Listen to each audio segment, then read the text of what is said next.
Hello. Welcome to another edition of the show, What's Next? Tonight we have on our show a realtor by the name of James Searcy. We will talk with Mr. Searcy in just a minute. We want to let you all know that this is the month of Black History, and we would like you all to at least find something or someone and be kind to them during Black History Month, because we all need that. Now we'll talk with Mr. Searcy. Mr. Searcy, how are you doing? My pleasure. Welcome to the show. Thank you. To the show. Thank you. Mr. Searcy, tell us a little bit about yourself. Well, I'm a Georgia native. I left Georgia in the mid-'70s, headed out to California to what the other side of the world was about, and joined the Navy while I was out there. And I liked the Navy so much, I stayed in it for about 23 years. Okay. So I retired from the Navy in 1999, worked for the government service for about 4 years as an education specialist. And during those times, I got my bachelor's degree and master's in education. Yes, and then I moved back to Georgia in 2004. Oh. And I'm in Clayton County. That's good. Now, what inspired you to become a realtor?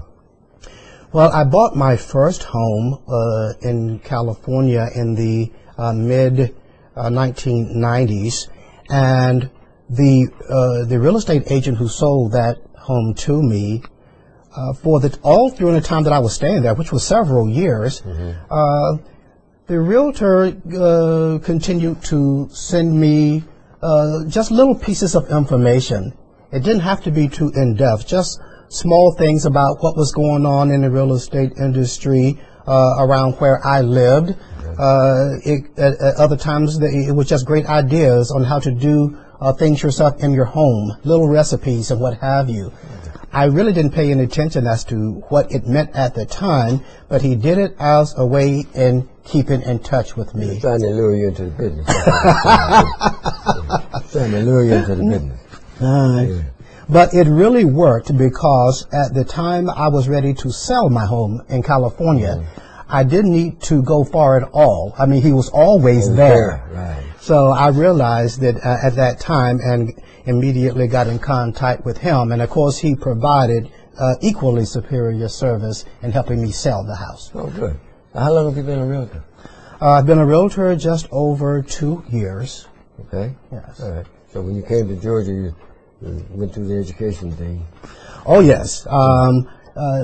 Actually, the realtor that inspired me through the years, I didn't know about it at the time, was the one, that was really behind me, going by way of real estate. But there were a few other things, too, that influenced that. When I bought my home here in Clayton County, I'm the founding president of a local homeowners association. Okay. So with that, the routine issues that I found myself dealing with, I got familiar with property managers and lawyers and problem solving, in communities and what have you. That drew you into the business. That basically heightened my interest that much more so in real estate. That's good. So, what type of property do you specialize in? It was easy for me to choose the subdivisions. I live in a subdivision called Peachtree Landing in Ellenwood, and with me being a chief administrator of an association, it just got me into the routine of seeing the kind of things that can happen with subdivisions. But I'm not just limited, of course, to subdivisions. As a Georgia realtor, any residential type dwelling is what I can work with. So since you have all that background experience and stuff like that, what are some of your greatest strengths in being a realtor? Well, what I have learned over a couple of years is that one of the greatest strengths is that you have to have the ability to deal with people with different kinds of personalities. Yeah, definitely. I have seen people that really didn't want to hear anything from you. They want to tell you, your job. Yeah. And so you have to really learn how to be silent at other times. Give people and patient. And patient. Learn to give the people, the input when they need it, but be a good listener, overall. Mm-hmm. I learned early on, working in administration and in human resources, about customer service. So I did that for most of my life. That was one of your strongest strengths. Definitely, one of the biggest strengths is that when you're coming in the front door, it's the very last thing that matters when you walk away from that client. At the end, you want to make sure that you have given them the best in customer service. Right, and that smile. Absolutely. And that smile. That smile. What do you make of the current challenges in the real estate market right now? Well, I have to admit, I've not seen anything like it before in my life. Right after I purchased my home, the first wave of something that kind of rocked our subdivision, I'm sure that others around the county, was mortgage fraud. And this was like, it was a crime. And so when I heightened some of my knowledge and skills in getting involved with the county, I joined the Clayton Countywide Homeowners Association, and that became, it was something like an educational conduit that brought us information on a lot of things that affected us and our community. And of course, mortgage fraud, once the word got out on that, we started doing workshops and providing other forms of education about it. So that was really the first wave of it. I hadn't heard of the subprime loans, at that time. What do you believe will turn that situation around with the mortgage fraud and stuff? And mortgage fraud is something. Well, it's going to take a whole lot of work on the part of us as citizens and getting good education and training to look out for signs of anything that doesn't look right on contracts that we sign. It's going to take significant interaction with our local government. I believe that the local government plays a very strong part in determining who comes into the community, holding them accountable for the business that they do in the community. And of course, everyone wants to feel safe living in any community. So all of those things are going to be very important. But it also helps for us to make sure that we can afford basically what we're investing in. Yeah, that brings up things to mind too. Mortgages. I think I was told that there was like 3 types of mortgages and stuff. And a lot of people are getting caught up in a lot of that. Could you explain some of the mortgages? When I got my first house, I got what they would call an adjustable type mortgage. And what started to bother me was that after the first few months, the amount started to vary. That's the word. Yes, start to fluctuate a little bit, up and down. Started paying about $30, $40, maybe $50 more, as each month went by. And that was a learning curve for me. I wasn't expecting it. So within a short time, I had it changed from the adjustable to the fixed rate mortgage. That's the one of the best ones. There you go. I didn't like surprises at the end of the month, especially when your mortgage would tend to almost be guaranteed to go upward. Right. So I changed it over to the fixed rate mortgage, which means that you essentially see the same amount on your mortgage bill every month. Sometimes it's going to change some when you pay your property taxes, etc. Yes. Based on your taxes. So, but other than that, you know what you're going to see at the end of the month. Might just go. Just might. Just small fluctuations from there, but nothing big. But now there are a lot of people who, because that fixed rate, usually your mortgage is a little bit more, than the adjustable. The adjustable rate starts off real small in the beginning. Correct. There are a lot of people who can't really get into a house financially unless they have that adjustable. So what they do, they'll sell for the adjustable. You know, a lot of people don't know. It will go. Now, they may be told, you know, when they get it, you know, every 2 years, or maybe every 2 years after they get it, then it go up a little bit. Yes. 2 years later, and find that 12 Well, months after they got it, all of a sudden their mortgage is going up and Correct. keep going up, and eventually goes through the roof, and they can't afford to pay that kind of money. well, actually, people have been participating in the adjustable rate mortgages for a long time. Yeah. And usually they would be able to maintain mortgage payments even with that adjustable. But what happened with the subprime lending was that they ended up signing on to 2 levels of mortgages. One that gave, of course, the lower rate of mortgage, and then after a certain period of time, there was something like a second mortgage that kicked in at a higher rate, at a higher percentage rate, and then the responsibility was upon them to pay the 2 mortgages concurrently. I don't know how which is a drain. Which was definitely a drain. I don't understand how the agents and how the mortgage lenders could allow something like that to happen, because at the closing table, everyone would be basically aware about how much that person would be able to afford to pay for mortgage. And that's causing a lot of the foreclosure rates right now that's out there in the market. Definitely cost a lot in foreclosures. Once the mortgage payer understood the new terms that had kicked in on the contract, they were able to forecast their their own futures and their ability to afford the mortgages. And in effect, some of them did it in numerous ways. Some decided to just walk away from the house and turn it back over to the bank, while others, of course, contacted HUD counseling agencies and sought out other avenues to try to find a way to get a loan modification because they wanted to stay in their homes. Okay.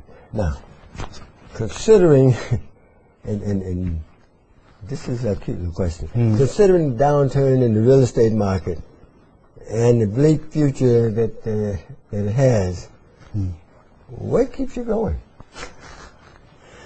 Well, I very much believe in what I do.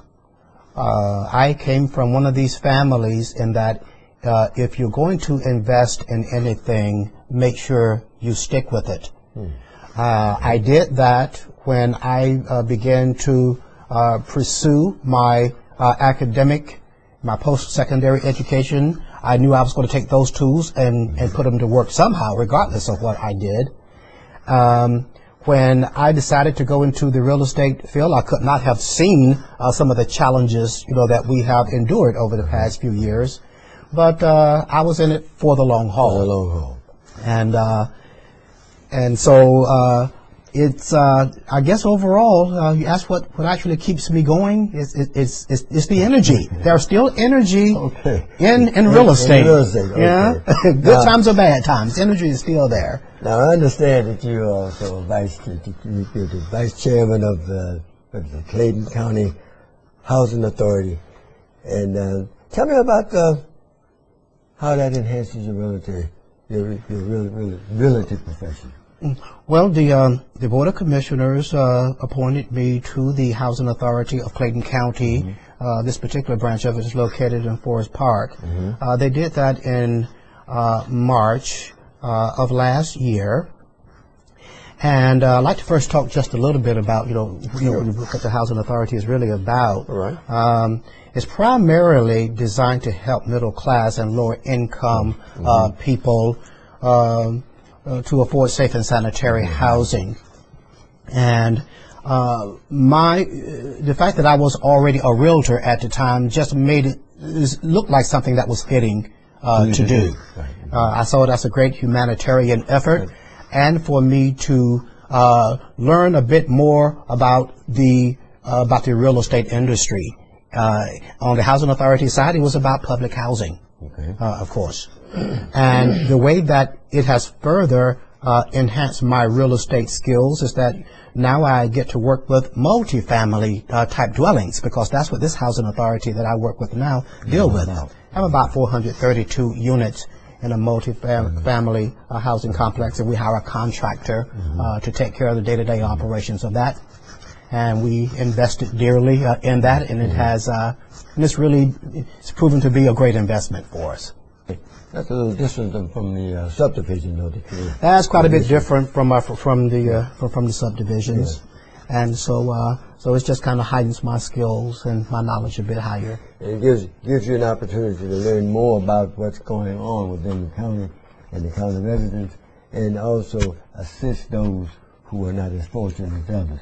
Most certainly, and of course that is playing out in a big way today, because for most of the first year, we were content with dealing with the multifamily housing situation, but the reality of the continuing problems of single-family houses and the foreclosures that we were seeing, we realized that we had a responsibility then to diversify our interests so that it met the immediate needs of what was going on in our county for the times.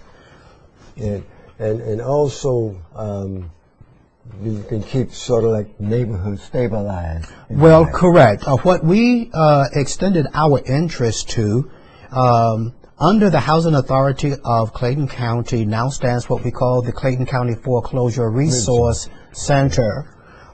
We do have a website for everyone's information for that, which is www.ccfrc.com. And under the Clayton County Foreclosure Resource Center, it's really two-pronged. One side of it is for foreclosure prevention purposes, and the other side is neighborhood stabilization. Okay, now you said foreclosure prevention. That's where you can assist people who are almost in foreclosure from actually going through the entire process. Well, correct. The foreclosure prevention side of it deals with those people who may not even be in trouble right now, but that they can see down the future. You know, pretty soon things are going to really start getting testy. They could use the program for those individuals who may have gotten that first notice from the lender that says, hey, you did not pay enough, or you did not pay your mortgage at all. Those individuals who may be further down the road in missing payments, and the mortgage lenders say, well, look, we need to work on this. We can't keep this up, communicate with us or else. And it could also apply to those people in which the mortgage lender has given notice that they are in default on the house and that they plan on going with foreclosure proceedings. In all these categories, it's not too late to contact Clayton County Foreclosure Resource Center. Under this leg of it, we have counselors that can work with these individuals to communicate with their mortgage lenders. And of course, the overall goal is to help these people save their homes if the individuals want to do that. Now, that Foreclosure Research Center, is that something indicative to most cities, or just here in Clayton County? Well, Clayton County now has its own, but we have learned that a lot of cities have it. Even if in Metro Atlanta, they have their own mechanisms, that they have been dealing with for a while relative to foreclosure. Right. Oh, even the people who have that what they call that mortgage that it gets bigger and bigger as it goes along. Yes, it's subprime lending. Take advantage of that. Well, most definitely. For most of the people, I would say right now that's really seeing trouble. Are those people that got involved with the subprime loans. But of course, you have some others out there who just got involved with bad loans, period. You got involved with some predatory lending. Oh, okay. Yeah. What else should we know about James Searcy? Well, a few other things that people might want to know about me is that I am now about 51 years old, and I'm fortunate to say that it has been a very interesting road along the way. Now, there are a lot of women who want to know whether or not you're single. Yeah. I'm still single. You know, many people say typical sailor. When I joined the military, the Navy afforded me the opportunity to see many areas of the world. So I have been on at least one world tour. Been to all the continents around the world except for Antarctica. And I still do enjoy quite a bit of travel. Of course, many people already know that I'm very passionate about homeowner rights, and of course now I'm getting more and more involved with the public housing aspects of it.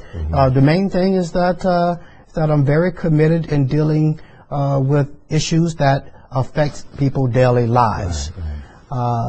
Very much into citizen rights. And I'm part of that Clayton County Homeowners Association. Clayton County-wide Homeowners Association. My first meeting went to that in 2005. Was invited to that by one of the current commissioners by the name of Sona Singleton. In fact, Sona Singleton has really popped up about, twice in my life and getting me involved in things going on in Clayton County. So, Sona, you're out there. I love you. Thank you for everything. But I really appreciate the faith and fact that she has in me. It's something that people was able to see in me that, that actually helped bring out all the leadership skills that I have been able to share with the public, because I wasn't doing that before coming back to Clayton County. You know that we've been having some difficulties with our school system. Plus the Clayton County Board of Education was having some problems of their own. Yes. You'd be a good candidate for that. Well, I actually did run for Clayton County School Board. Yes, I did. Last year, came in third place, and I learned a whole lot, from running in that. Has some good competition in there. Got my dose of local politics and what have, but still have my eye on the school system. Still have concerns because, as you know, at this time we still haven't earned our accreditation back. Right. And so. In my district, the person who represents my particular district, of course, Charlton Bivens, one of the recent people who was voted into office, but I'm really still concerned about the school system. You can run at large. Casually run at large. I feel much better working with the people that are currently in there. They have, that fantastic team of 9. And I'm even hearing stories that they are considering trying to roll that back a bit. So much of it is just a matter that even as citizens, we have responsibilities as citizens to keep abreast of what's going on with our schools. I know you have a political action team out in your area. Well, we have political action teams throughout Clayton County, but most of my political action these days take place from the walls of my own home. I love keeping aware of policy, whether it's at a national or local level, the economics and what have you. It's kind of hard for us to separate ourselves, from what's going on, on a national scope these days. Right. And I do a lot of blogging and whatnot. I certainly have a lot of opinions, and so it's not hard to find some of my comments on blogs and whatnot on the internet. Point out to our Georgia senator who happens to be right now hassling with the President of the United States over a stimulus package. Point out to him that he didn't do that when he gave President Bush $700 billion. Yes, I did see the one clip where Obama made reference to the fact that basically when he walked into office, he found that mess. He found that mess there, and so now where you hear a lot of noise about him being proactive and doing something, right? Even though trying to clear up the whole mess. It's a lot of money, yes, but something needs to be done. And the thing of it is, when they gave Bush that money, the 700 trillion billion. It was over $700 billion. Yes. Yeah, $700 billion. They did not ask one time, would you do something for all of those social programs or all of those programs that they're talking to President Obama about now. They're considering that President Obama is not doing enough for this and enough for that. They didn't say anything about it when they gave it to Bush.